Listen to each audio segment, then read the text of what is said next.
Hallelujah, Amen.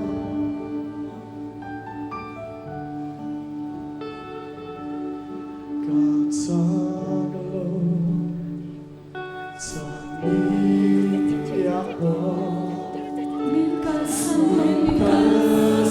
Min ka sa loy nai reng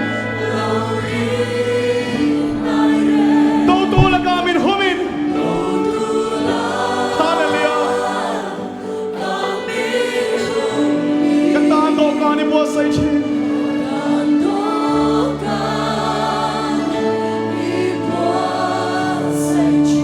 ka chak lo chang ni a po in le yang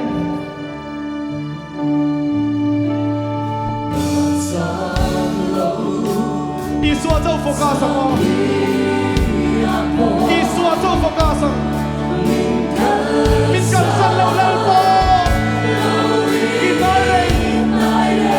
Đâu tu là ca min không min Hallelujah Các ta có con đi buông dây chỉ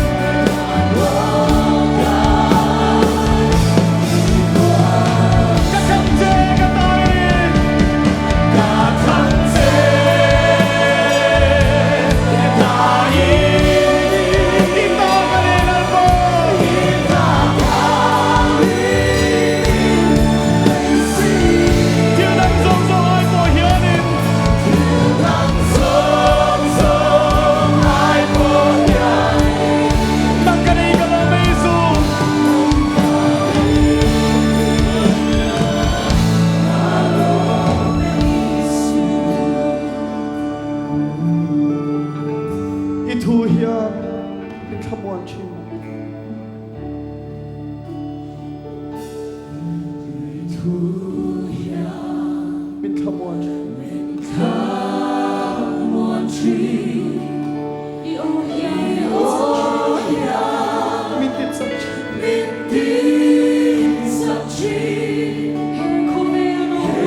mi se dik tak chuni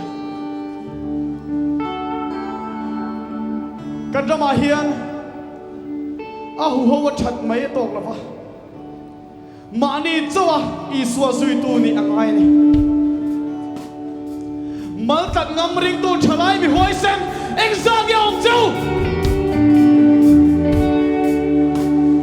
khun pui kan ma chon do na Ingai zong nen chawa inom laya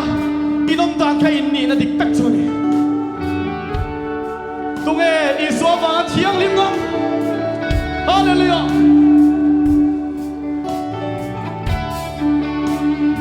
zanen ka challenge do chone iswa nung zu hi mi hoi sen ta na ni mi doi zep ta na zo thailo ni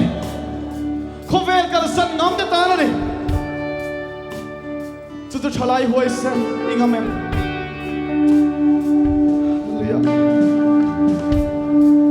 Ingam te ka sia ni Ingam te ka sia Hallelujah, amen.